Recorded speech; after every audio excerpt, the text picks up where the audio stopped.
இந்தியாவில் இருக்கக்கூடிய எல்லா ஆளுநர் மாளிகை வந்து ராஜ்பவன் என்று அழைக்கப்படுகிறது. அதாவது முன்னால் இருந்த வெள்ளைக்கரங்க காலத்தில் இருக்கக்கூடிய பேர்கள் வந்து ராஜ்பவன். இது ராஜ்ய ரீதியான ஒரு அரசாங்கத்துக்காக வைக்கப்பட்ட பேர். அந்த பேரை வந்து ஒரு மாற்ற வேணும்னு சொல்லிட்டு கடந்த ஆளுநர் கூட்டத்தில் வந்து ஆர்.என். ரவி, தமிழக ஆளுநர் ஆர்.என். ரவி ஒரு கோரிக்கை வச்சிருந்தார். ராஜ்பவன் அழைக்கிறது பதிலாக மக்கள் பவன் அப்படின்ற, லோக் பவன் அப்படின்ற வார்த்தையை பயன்படுத்தினா நல்லா இருக்கா அப்படின்னு சொல்லியிருந்தாரு. அது பரிசீலனைப்பட்டு இன்று வந்து நாடு முழுவதும் இருக்கக்கூடிய எல்லா ஆளுநர் மாளிகையின் பெயரும் வந்து இன்னைக்கு வந்து மக்கள் மாளிகை, அதாவது லோக் பவன் அப்படின்ற அழைக்கிற மாதிரி பெயர் மாற்றத்துக்கு உத்தரவிடப்பட்டது. உத்தரவிட்டு எல்லா மாளிகை பெயர் மாற்றம் செய்யப்பட்டதுன்னா இதை பற்றி வந்து தமிழக முதல்வர் ஸ்டாலின் அவர்கள் வந்து ஒரு விமர்சனம் செய்திருக்கார். என்னன்னா, பெயர் மாற்றத்தை விட சிந்தனை மாற்றமே மிக முக்கியமானது. சட்டமன்றத்தை மதிக்காதவருக்கு மக்கள் மாளிகை என்று பெயர் மாற்றுவது கண் துடைப்பு அப்படின்னு சொல்லிட்டு தன்னுடைய கருத்தை வந்து சொல்லியிருக்காரு. இது வந்து மக்கள் கண்ணில் மண்ணை தூற்றுவது போல், மக்களால் தேர்ந்தெடுக்கப்பட்ட அரசின் மக்களின் விருப்பங்களை நிறைவேற்றாத, இறையாண்மைக்கு சட்டமன்றத்தை மதிக்காத ஒருவருக்கு பேர் மக்கள் மாளிகையா அப்படின்னு சொல்லிட்டு தன்னுடைய பதிவில் வந்து சொல்லியிருக்கார். அதாவது சமூக வலைதள பதிவில் சொல்லியிருக்கார். இந்த செய்தியை எப்படி பார்க்குறீங்க? சரி, நல்லபடியா ஒரு கேள்வி கேட்டுட்டாரு. இப்போ நம்ம கேட்குற என்னன்னா, இப்போ அண்ணாதுரை காலத்தில் வந்து மெட்ராஸ் பிரசிடென்சி என்று தான் தமிழ்நாடுக்கான பெயர் இருந்தது. அப்போ என்ன பண்ணாங்க, மெட்ராஸ் பிரசிடென்சி அப்படிங்கிற பெயரை மாற்றி தமிழ்நாடு அப்படின்னு ஒரு பெயர் மாற்றம் செஞ்சார், பெயர் சூட்டினார். இப்போ கூட அதை வந்து இவங்க ஒரு பெரிய விழாவாலாம் இவங்க பெருமையாக சொல்லிட்டு இருக்காங்க. சரி, மாற்றதுனால இப்போ என்னங்க வந்துச்சு? இங்க என்ன மாற்றதுனால இப்போ என்ன நடந்திருக்கு அப்படின்னா, அன்னைக்கு மெட்ராஸ் பிரசிடென்சின்னு சொன்ன பொழுது இந்த தமிழகத்துல தமிழ் தெரிந்தவர்கள் நிறைய தமிழ் பண்ணிட்டு இருந்தாங்க. அனைவருக்கும் நல்லபடியாக தமிழ் தெரிந்தது, பிழை இல்லாமல் எழுதினார்கள், பேசினார்கள், எல்லாம் செஞ்சாங்க. இப்போ பாருங்க, தமிழே எழுத தெரியாது. முதுநிலை பட்டதாரி ஆசிரியர்கள் கூட இப்போ பார்த்தீங்கன்னா 85% வந்து எதுலடா ஃபெயிலு அப்படின்னு கேட்டால் தமிழ்ல தான் ஃபெயிலு அப்படின்னு 85,000 2 லட்சம் பேர்ல 80,000 பேர் தமிழ் மொழித்தாளில் பாஸ் ஆகலை அப்படிங்கிற செய்தியே நம்ம வருது. அப்போ இப்போ நம்ம கேட்கலாமா, இப்போ மாற்றத்தினால என்ன வந்து விட்டது கேட்கலாம்ல. இப்போ ஒரு கேட்குறாரு, என்ன வரப்போகுது, இப்போ என்ன வந்து விட்டது சொல்லுங்களேன். இப்போ சரி, இவங்க என்ன சொல்றாங்க, சமூக நீதி எங்கள்கிட்ட தான் இருக்கு, இந்த அரசு தான் வந்து சமூக நீதியினுடைய ஒரு மிகப்பெரிய மாடல், இதுதான் தமிழகம், அதாவது இந்தியா முழுவதற்கும் இந்த சமூக நீதி மாடல் தான் இன்னைக்கு எங்கே பார்த்தாலும் இருக்கு அப்படின்னெல்லாம் இன்னைக்கு சொல்லிட்டு இருக்காரு. சரி, அப்போ சமூக நீதி மாடல்னா என்ன அப்படிங்கும் போது உடனடியாக நாங்கள் ஜாதியை ஒழிக்க போகிறோம். அப்போ ஜாதியை ஒழிக்கிறதுனா என்னையா பண்ண போறீங்க? தெருவில் இருக்கிற பேரில் ஜாதி பேர் இருந்தால் அதை எடு, ஸ்கூலில் வந்து ஜாதி பெயர் பலகை இருக்கா ஸ்கூல் பேரில், அந்த ஜாதி எல்லாம் எடு, அப்படி ஜாதி ஒழிச்சோம் அப்படின்னாங்க. ஆனால் அப்படி சொல்லிட்டு இவங்க என்ன பண்ணாங்க தெரியுமா, ஜிடி நாயுடு அப்படின்னு சொல்லிட்டு அந்த பாலத்துக்கு பேர் வச்சாங்க. ஏன் வைக்கிற ஜிடி நாயுடு முத்துராமலிங்க தேவர் அப்படி சொல்லுவாரு, ஓட்டு அரசியலுக்காக பண்ணக்கூடிய விஷயம். ஏன் அந்த பேரெல்லாம், அது எதுக்கு நீங்க ஜாதி பேரோட சேர்த்து நீ சொல்ற? இல்லை பேச பார்ப்போம், எதுக்கு இப்போ ஜிடி நாயுடு நீங்கள் வைக்கணும்? இப்போ நீங்கள் தான் போய் மெனக்கெட்டு இருக்கிற தெரு பேர் எல்லாத்தையும் போய் அழிச்சாங்க, ஸ்கூல் பேர் பலகை எல்லாம் மாற்றணும் அப்படின்னாங்க. அப்புறம் இப்போ எதுக்கு இன்னொருத்தர் கையெழுத்தில் இருக்கக்கூடிய இதே அழிச்சாரு? அவங்களுடைய பேர், ஒருத்தங்க என்ன பேரை நம்ம வைக்கணும்னு விருப்பப்படுறாங்களோ அந்த பேர் அவங்க வச்சிருப்பாங்க, அந்த பேர்லயே அவர் கையெழுத்தும் போட்டுட்டு இருந்தவங்க அந்த பேரில் பின்னாடி வந்து அதில் ஜாதி பெயர் இருக்குது அப்படின்னு சொல்லிட்டு அதை எல்லாத்தையும் அழித்து நீங்களே எழுதுனீங்க, எதேச்சதிகாரமாக நீங்கள் நடத்துனீங்க. ஆனால் கடைசி நீங்கள் என்ன பண்ணீங்க? அப்போ இந்த மாற்றத்தினால என்ன நடந்தது அப்படிங்கிற சிந்தனை மாற்றம் வர வேண்டும். அப்புறம் இப்போ என்ன, நிறைய இப்போ நம்ம தமிழகத்தில் பார்த்தீங்க அப்படின்னா, இது ஏதோ இன்னைக்கு ஒரு ஒரு உயர்ந்த சிந்தனையினுடைய அடிப்படையில் இன்னைக்கு இந்த மாளிகையினுடைய பெயர் மாற்றப்பட்டிருக்கிறது. ஆனால் எந்த அடிப்படையுமே இல்லாமல் இங்கே நிறைய பெயர் மாற்றம் வச்சாங்க. இப்போ அதனால என்ன நடந்ததுன்னு நம்ம சொல்லணும் இல்லை இவங்களும். இப்போ நோயாளிகள் அப்படின்னு இருக்கக்கூடாது, மருத்துவ பயனாளிகள். என்ன மருத்துவ பயனாளிகள்னு இப்போ என்ன வந்துச்சு, ஒரு தமிழ் கற்றுக் கொடுத்தீங்க. இப்போ மருத்துவ பயனாளிகள்ன்றது எதுக்காக மருத்துவ பயனாளிகள் நீங்கள் மாற்றினீங்க கேட்டால், எல்லா ஜிஹெச்லேயும் ஜிஹெச் ஒரு ஊரில் இருக்கிற ஜிஹெச்சுக்கிட்டே நீங்கள் போய் கேட்டீங்க அப்படின்னா அங்கே இருக்கிற மக்கள் கண்ணீர் விட்டு கதறாங்க. மருந்து இல்லை, அங்கே பார்த்தா வந்து ட்ரிப்ஸு போடுறதுக்கு கூட ஆள் கிடையாது, அங்கே அவங்களே பேஷண்ட்டுக்கு வர அட்டெண்டரே ட்ரிப்ஸை போட்டுக்கலாம்.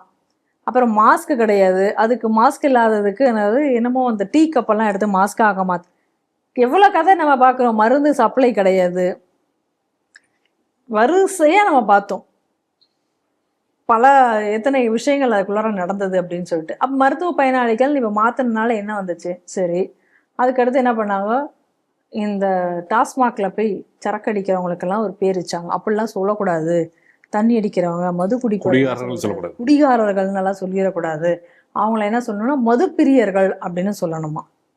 இப்போ அப்படியெல்லாம் சொன்னதுனால இப்போ என்ன குடிக்கிறவன் நிறுத்திட்டானா, இல்லை ஏதாவது குறைஞ்சதா? இன்னைக்கு டாஸ்மாக்கை நீங்கள் அதிகரிச்சுட்டே தான் போறீங்க. இதை விட நீங்க இன்னொரு சொல்லும் போது இன்னொன்று வருது, ஒரு திருட்டையே வந்து அவங்க வந்து முறைகேடுன்னு சொன்னவர்கள் உள்ளாங்க. ஆமா, கிட்னி திருட்டை வந்து என்ன சொல்லுவாங்க, கிட்னி திருட்டுன்னு சொல்லக்கூடாது, அதில் வந்து முறைகேடு நடந்திருக்காது, கிட்னி முறைகேடு. கிட்னி முறைகேடு அப்படின்னு சொல்லணும். அப்போ இதில் கிட்னி முறைகேடுன்னு சொல்றதுனால என்ன நடந்தது? ஒரு மோசடியவே நீங்கள் மறைக்கிறதுக்காக பேர் மாற்றினீங்களே. இப்போ இதெல்லாம் நம்ம வந்து எப்படி சொல்றது? சரி, அப்புறம் என்ன பண்ணாங்க, அதாவது பேர் மாற்றத்துக்குன்னே இந்த அரசு இருந்தது, திராவிட மாடல் அரசு. இது 5 வருடங்கள் வெறும் பேர் மட்டும் தான் மாற்றி. பேர் மாற்றம் மட்டும்தான் நடந்திருக்கு. அப்புறம் என்ன பண்ணாங்க, இந்த விடுதிகளுக்கெல்லாம், அரசாங்க விடுதிகள் இருக்குல்ல, மாணவர்கள் தங்கி, அதுக்கெல்லாம் வந்து என்ன பண்ணாங்க, சமூக சமூக நல விடுதியா, சமூக நல விடுதி, ஏதோ சமூக நீதி விடுதி, ஏதோ ஒன்று அது மாதிரி ஒன்று மாற்றினாங்க. இப்போ என்ன சமூக நலத்தை நீங்கள் ஏற்படுத்துனீங்க? சோறே இல்லைங்க. ஆமாம், வீக்கெண்ட் ஆச்சுன்னா போடான்னு துரத்தி விடுறாங்கலாம், வீட்டில் போய் தின்னுக்க, இங்கே சோறு போட முடியாதுன்னுட்டு. இதுதான் இவங்களோட நிலைமை. ஸோ இது இவங்க என்ன நினைக்கிறாங்க அப்படின்னு சொன்னால், நான் வந்து இப்படித்தான் நான் மாற்றுறேன், நான் மாற்றிட்டு அதுக்கு தகுந்த மாதிரி நான் நடக்கிறது இல்லை, அப்போ அது போல தான் இவங்களும் இருப்பாங்க அப்படிங்கிற ஒரு கண்ணோட்டத்தை இப்போ ஏற்படுத்த முயற்சிக்கிறாங்க. ஆனால் உண்மையிலேயே இந்த பெயர் மாற்றம் எதை குறிக்கிறது அப்படின்னு பாருங்க. ராஜ்பவன் அப்படிங்கிறது ஏதோ ஒரு அரசாங்கம், ஒரு ராஜாவினுடைய மாளிகை, ஒரு அரசர்கள் மன்னர்களின் மாளிகை அப்படிங்கிற மாதிரியான ஒரு கண்ணோட்டம் இல்லாமல், சாதாரண மக்களும் கூட அந்த கவர்னர் மாளிகை என்பதற்கு அக்சஸ் பண்ண முடியும், அவங்களுக்கும் அது வந்து போவதாக மாற வேண்டும் அப்படிங்கக்கூடிய ஒரு எண்ணத்துல அதை மாத்திருக்காங்க. அதாவது இவங்களுக்கு என்ன அப்படின்னா, இவங்களோட தப்பெல்லாம் இன்னைக்கு வந்து சரியான வகையில சுட்டி காட்டுறது யாருன்னா கவர்னர். இல்லை, இன்னொரு நீங்கள் சொல்லப்படும் போது ஒரு விஷயம் உங்களுக்கு ஞாபகம் வருதுன்னா, அவர் வந்து ஸ்டாலின் அவர்கள் இன்னொன்று குறிப்பிட்டிருந்தார். அவர் வந்து அந்த விஷயம் நானும் சொல்ல மாட்டேன், மக்களின் வரி பணத்தில் கட்டப்பட்ட இருக்கக்கூடிய அந்த பவன் செலவினங்கள் எல்லாமே மக்கள் வரி பணத்தில் தான் சொல்லிட்டு அது குறிப்பிட்டும் சொல்லியிருக்காரு. அப்போ மக்களோட வரி பணத்தில் தான் நீங்கள் வந்து அதை பண்ணுறீங்க அப்படின்னு சொன்னால், இப்போ மக்களோட வரி பணத்தில் தானே இப்போ உங்களுடைய, நீங்கள் இப்போ என்ன சொல்கிறீங்க, இப்போ இலவசம் வழங்குறேன்றீங்க, இப்போ இந்த திட்டம் தருவேன்றீங்க, அதை பண்ணுறேன்றீங்க, அந்த திட்டத்தில் வந்து எந்த திட்டமுமே நடைபெறலைன்றீங்க. அந்த திட்டத்துக்கான பணம்லாம் எங்கேருந்து வருது? மக்களின் வரி பணம் தான். மக்களினுடைய வரி பணத்தில் தானே வருது.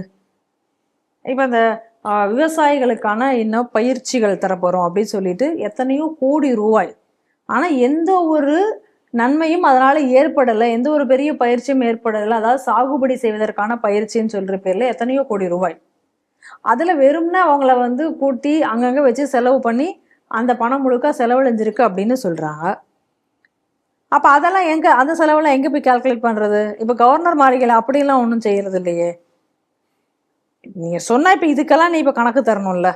இப்ப நீங்க இப்ப என்ன சொல்றாங்க, இப்ப வந்து தாயுமானவர் திட்டம் அப்படின்னு சொல்லிட்டு ஒரு திட்டத்தை இப்போ புதுசாக அனௌன்ஸ் பண்ணாங்க. அந்த தாயுமானவர் திட்டத்தின் கீழே மாற்றுத்திறனாளிகளுக்கு ரேஷன் பொருட்கள் வீட்டிலேயே கொண்டு தரப்படும் அப்படிதான் இவங்க திட்டத்தில் சொன்னாங்க. இப்போ என்ன சொல்றாங்க, எங்களை வந்து அலகழிக்கிறாங்க, வீட்டுக்கு வந்து எந்த பொருளும் இது வரைக்கும் கொண்டு வந்து தரப்படவில்லை, திட்டம் அனௌன்ஸ் பண்ணி பல கோடிகள் இதுக்கு வந்து ஒதுக்கீடு அப்படின்னு இவங்க சொன்னாலே தவிர எதுவும் நடக்கலை அப்படின்னு சொல்றாங்க. அப்போ இது ஒரு திட்டம் கிடையாது. இப்போ அதே போல பார்த்தீங்கன்னா இந்த முதல்வர் ரைஸ், சிஎம் ரைஸ் திட்டம் அப்படின்னு சொல்லிட்டு, அதாவது எஸ்சி எஸ்டி இளைஞர்களுக்கான தொழில் துவங்குவதற்கான ஒரு திட்டம். இதில் இத்தனை லட்சம் ரூபா கடன் தரப்படும், இவ்வளவு ரூபா மானியம் தரப்படும், இப்படி எல்லாம் சொன்னாங்க. ஆமா, தாட்கோ மூலமா. இப்ப தாட்கோ ஒரு சொல்றாங்க, இத்தனை அப்ளிகேஷன்ஸ் வந்து நாங்க ரிஜெக்ட் பண்ணிட்டோம், காரணம் என்னன்னா எங்க கிட்ட நிதி இல்லை அப்படின்னு. அப்ப கண் துடைப்புக்காக நீ பல திட்டங்களை நீ ஒதுக்கி மக்களை நீ ஏமாற்ற, அதுக்கான பணம்லாம் இப்ப எங்க இருந்து வருது? இதெல்லாம் மக்களோட வரி பணத்துல இருந்தானே. அப்ப இந்த பல சாதனைகள்லாம் படைச்சாங்கல்ல. இப்போ இந்த கழிப்பறை கட்டுறோம் அப்படின்னு சொல்லி அந்த ஒரே கக்கூஸில் பக்கத்தில் 2 கிளாஸ் செட் வச்சு, அப்புறம் அதுக்கப்புறம் அது எல்லா மக்கள் விமர்சன பிறகு தனியாக ஒரு சோறை கட்டினீங்க. இதெல்லாம் யாருக்கிட்ட? அப்புறம் வந்து ஒரு இடத்துல பார்த்தோம் அப்படின்னா தண்ணீர் குழாய்க்கான வெறும் அந்த பைப்பை மட்டும் வச்சுட்டு கனெக்ஷனே இல்லாமலாம் பண்ணீங்க. அப்போ இந்த மாதிரியான முறைகேடுகள் எல்லாம் எங்கேருந்து வந்தது? இதுக்கான பணம்லாம் எங்கேருந்து செலவு பண்ணீங்க? மக்களுடைய வரி பணத்துல இருந்து தானே இதெல்லாம் போச்சு. அப்ப இவ்வளவு அழிச்சிருக்கீங்களே இந்த அரசாங்கம் வந்ததுல இருந்து. போன தடவை பார்த்தீங்கன்னா இப்ப இன்னைக்கு கடந்த 2 நாட்களாக, அதுவும் இன்னைக்கு குறிப்பா இன்றைய மழையில இன்னைக்கு சென்னையே ஸ்தம்பித்து போற அளவுக்கு அங்கங்க தண்ணீர் தேங்கி மக்கள் கடும் அவதிக்குள்ளாயிட்டு இருக்காங்க. அது இது மழையெல்லாம் வரும்னு சொல்றதுக்கு முன்னாடி இந்த மேயர் அம்மா வந்து ஒன்று, அதாவது யாரும் நம்மளை கேள்வி கேட்டக்கூடாதுங்கிறதுக்காக அப்பயே தப்பிச்சிருச்சு. இத்தனை மில்லிமீட்டருக்கு மேலே மழை பெஞ்சிச்சுன்னா சென்னை தாங்காது, இவ்வளோக்குள்ளே பெஞ்சாதான் சென்னை தாங்கும். ஏன்னா அப்போ மழை மேலே பழிய போட்டுடலாம், மழை இவ்வளோ சென்டிமீட்டர் மழை பெஞ்சிருச்சு, அதனால நான் தான் அன்றைக்கே சொன்னேன்ல இவ்வளோ மேலே பஞ்சா அப்போ அதுக்கெல்லாம் யார் காரணம்? அப்போ என்ன சொன்னீங்க, போன தடவை 4000 கோடி ரூபாய் இதுக்காக இந்த திட்டத்துக்காக ஒதுக்கியாச்சு, அதனால் வந்து எல்லாம் அங்கங்கே கால்வாய்க்கெல்லாம் சரி செய்து விடப்படும், மழைக்கு வந்தால் ஒரு பிரச்சனையும் வராது. ஆனால் அந்த வருடம் என்னாச்சு, மழையில் முங்கி சென்னையே தத்தளிச்சுது. அப்புறம் என்னன்னு கேட்டால், அதாவது இந்த ஆரம்பத்துலன்னு சொல்லிட்டு இருந்தாங்க 15%, 75%, 80%, 90% அப்படின்னு எல்லாம் சொன்னாங்க. அதுக்கப்புறம் கடைசியாக மழை வந்து எல்லாம் முங்கி போய் எல்லா மக்களும் அவஸ்தைப்பட்ட போது என்ன சொல்கிறாங்க, இல்லை இல்லை இன்னும் அந்த வேலை முடியலை, முழுமையாக நிறைவடையவில்லை. அப்போ 90%, 95%, 99% சொன்னதெல்லாம் அப்போ இந்த 4000 கோடி ரூபாய் எங்கேருந்து வந்தது? இதுவும் மக்களுடைய வரி பணத்தில் தானே. சரி, நீ இப்போ கடன் வாங்கிட்டு அந்த கடனை கட்ட போகிறது யாரு? இன்னைக்கு தமிழக அரசாங்கத்துக்கிட்ட நிதியே இல்லையா? அப்போ இவ்வளோ கடனை நீ வாங்கி வச்சிருக்கே, இந்த கடன் ஒரு தமிழனுக்கு மேலே தானே இருக்கு. அப்போ இந்த நீ வரி பணத்தை பற்றி பேசுவாயனால் அப்போ இதெல்லாம் இந்த செலவுக்கெல்லாம் யாருக்கு? அப்புறம் இவங்க வரி பணத்தை பற்றி சரி, இதெல்லாமாவது மக்கள் திட்டத்துக்காக நாங்கள் அனௌன்ஸ் பண்ணோம் அப்படின்னு நீ சொல்லிக்கலாம். சரி, கருணாநிதிக்கு பேனா சிலை வைக்க போகிறேன், யார் காசுல? நீங்கள் ஆட்சிக்கு வரத்துக்கு முன்னாடி கருணாநிதி செத்து போய் இத்தனை வருஷம் ஆச்சு. அப்போ கருணாநிதி செத்த உடனே நான் வந்து அங்கங்கே நான் செலவு வைக்க போகிறேன், என் செலவில் என் காசு இல்லை, ஒரு இடம் வாங்கி அதுக்காக நான் செய்ய போகிறேன் அப்படி நீ சொல்லியிருந்தீங்கன்னா சரி, ஒத்துக்கலாம். எப்போ நீ சொல்கிறீங்க, இப்படி ஊரெல்லாம் நீங்கள் செலவு வச்சுட்டு இருக்கீங்களே கருணாநிதிக்கு, அப்புறம் எங்கன்னா பேனா செலவு வைக்க போகிறேன்னு கிளம்புனீங்களே, இப்போ அதெல்லாம் அதுக்கான பணமெல்லாம் இப்போ எங்கேருந்து வருது? ஆட்சிக்கு வந்த உடனே தான் இவங்க இது எல்லாமே இப்போ சொல்லியிருக்காங்க. அப்போ இது ஆட்சிக்கு வந்தோடனே இந்த கருணாநிதி சிலை, கருணாநிதி பேனா இதெல்லாம் நீங்கள் வைக்கிறீங்களே, இதெல்லாம் யாருடைய காசில் வைக்க போகிறீங்க? உங்கள் கட்சி காசில் வைக்கிறீங்க? கிடையாது. அதாத்தனையும் மக்களுடைய வரி பணத்தில் தானே. இப்போ எல்லா மக்களும் என்ன கருணாநிதி சிலை வைக்கணும்னு உங்கள்கிட்ட வந்து கேட்டாங்களா? இல்லையே. இப்போ அதனால் என்ன நன்மை விளைய போகுது மக்களுக்கு? கேட்கலாமே. இப்போ கவர்னர் மாளிகைனால மக்களுக்கு என்ன நன்மை விளைய போகுது அப்படின்னு நீங்கள் கேட்பீங்களானால், இப்போ நான் கேட்குறேன் கருணாநிதி சிலைனால மக்களுக்கு என்ன நன்மை விளைய போகுது? எதுக்கு வைக்கணும்? அதுவும் சுற்றுப்புற சூழ்நிலை இது விஷயங்கள் எல்லாத்தையும் அதுக்கு எல்லாத்தையும் தாண்டி அங்கே கடலுக்குள்ளார என்ன பேனா சிலை வைக்கிறதுனால என்ன வரப்போகுது? நீங்கள் இப்படி கேள்வி கேட்டால் அப்புறம் அடுத்த மாதிரி கேள்வி கேட்கறதுக்கான இது நமக்கு இருக்கலாம். அந்த பணம் யார்கிட்ட இருந்து வருது?